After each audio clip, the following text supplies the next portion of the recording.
the power of now. What's up, guys? Mateo Flows here from bpeakxp.com, bringing you another edition of Judge Your Guru. And today, we're talking about Maestro Eckhart Tolle. So, who is Eckhart Tolle?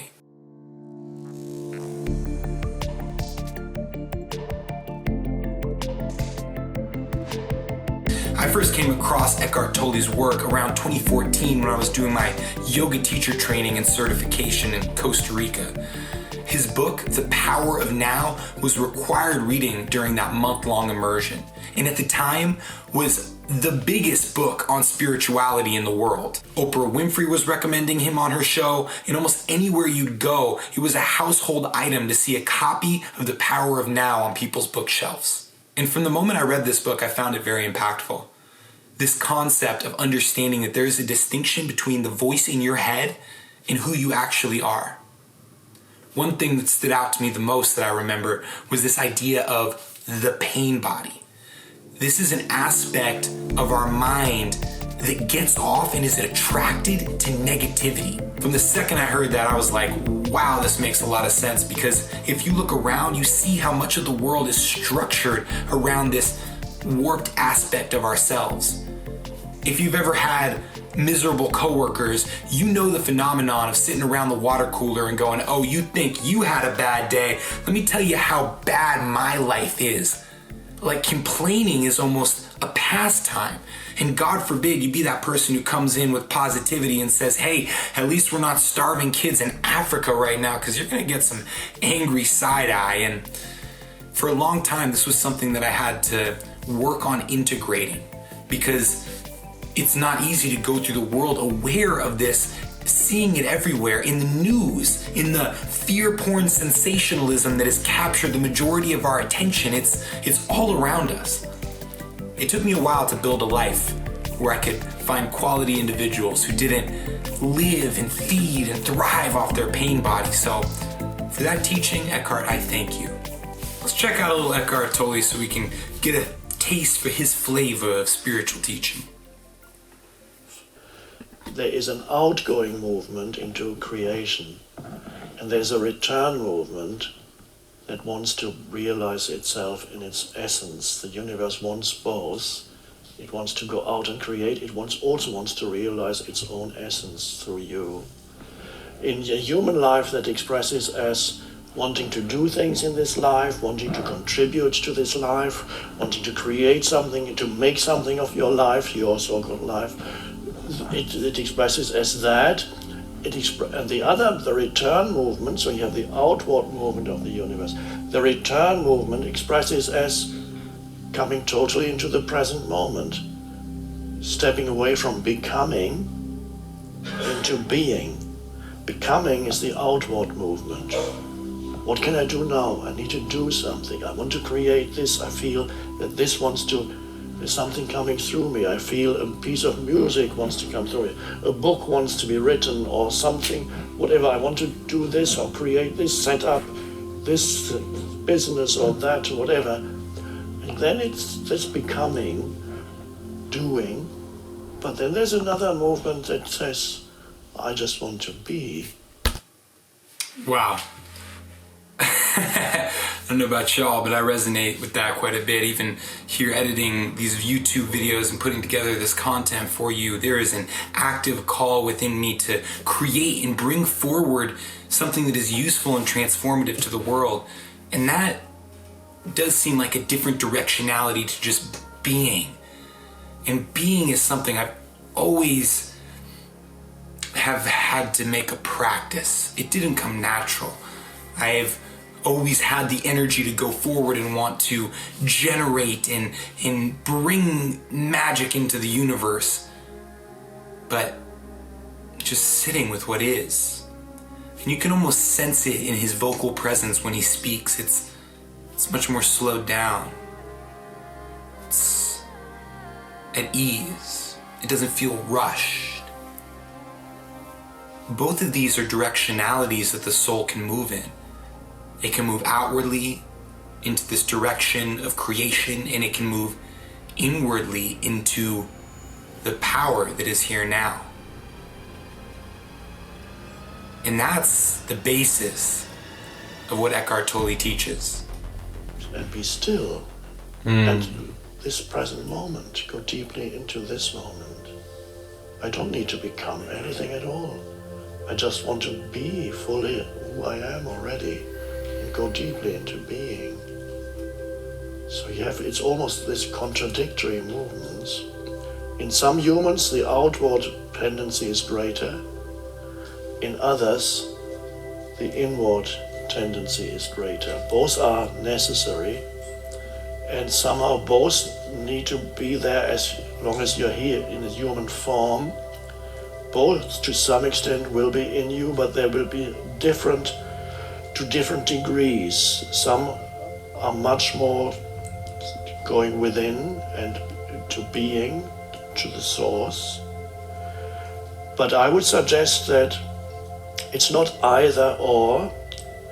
There are certain spiritual traditions that look upon it as more as either or. They say, forget about the world, just realize who you are, and then you can just sit in a corner for the rest of your life and never do anything again. You don't need to. That's one way, but This is so funny because right now he is addressing one of my only criticism with his work, which is he did sit on a park bench for almost 4 years getting nothing done once he reached this moment of enlightenment.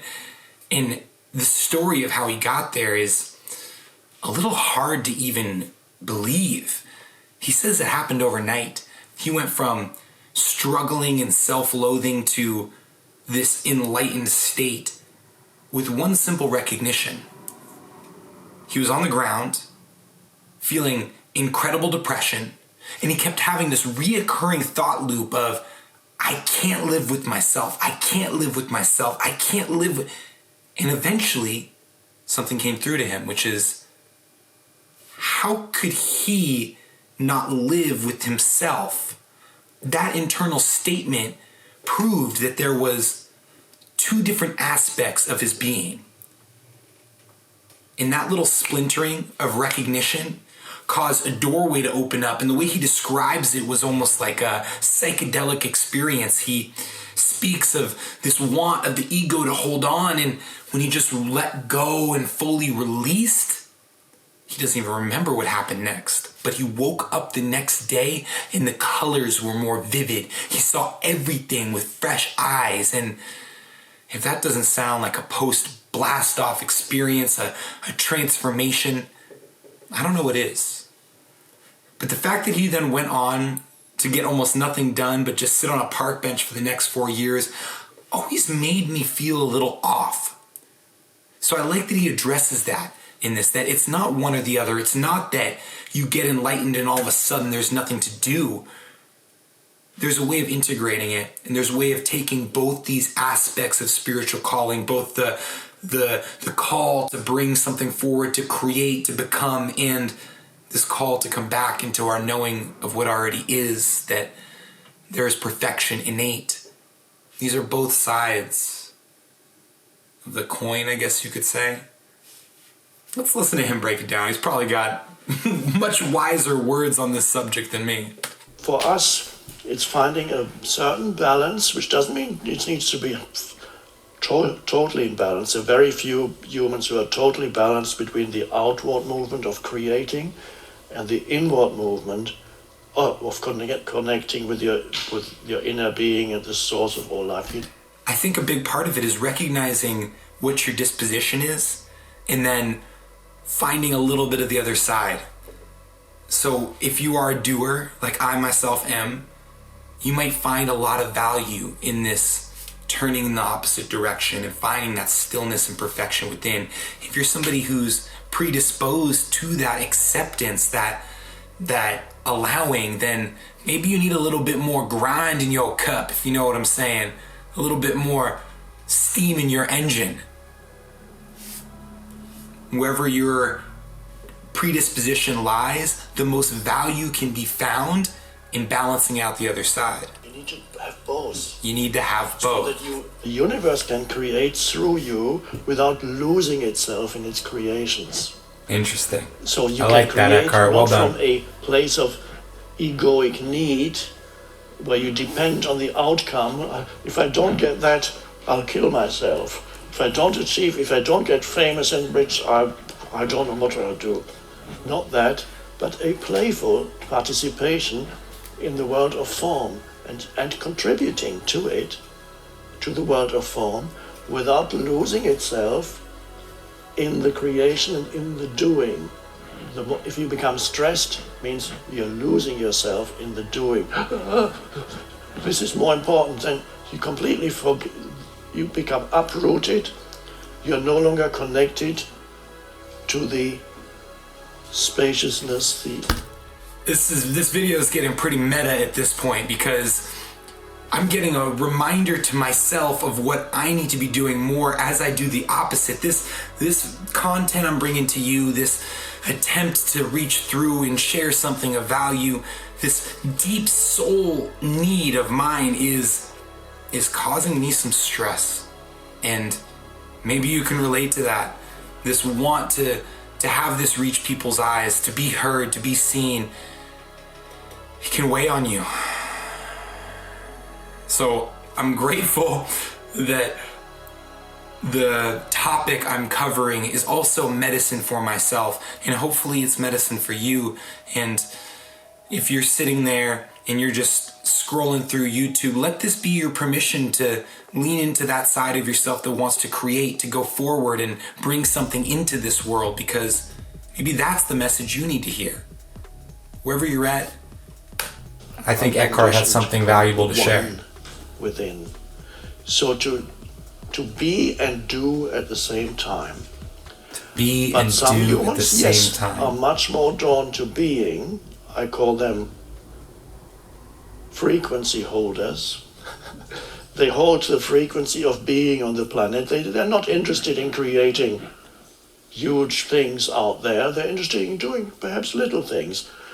Gardening, cooking, looking after animals, being with animals, helping humans in some capacity. We get it. So who would I recommend looking to Eckhart Tolle?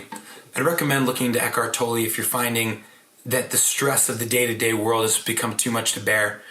I recommend reading his teachings and his books if the world is weighing too heavy on your shoulders. If you find yourself wrapped up in thought loops of negativity, if you can't get through to a place of peace, no matter how much work you do, then read his book, listen to his lectures. You may find that there is wisdom within. As always, judging your guru is not about a right or a wrong, so much as it's about emphasizing the value and what makes each of these teachers unique. I hope this serves you, my friends. I can't say or make an honest promise to you that I'm not going to go forward and try to do a lot more today, because that's who I am. But maybe together we can practice just sitting and breathing and being. Love you guys. Oh yeah, and if you want to watch more things, I got other Judge Your Guru videos here, and I got activations you can read here, and boo boo boo boo boo, millions of things all around the screen, because man, I ain't stopping till we change the world together. See you on the other side, fam.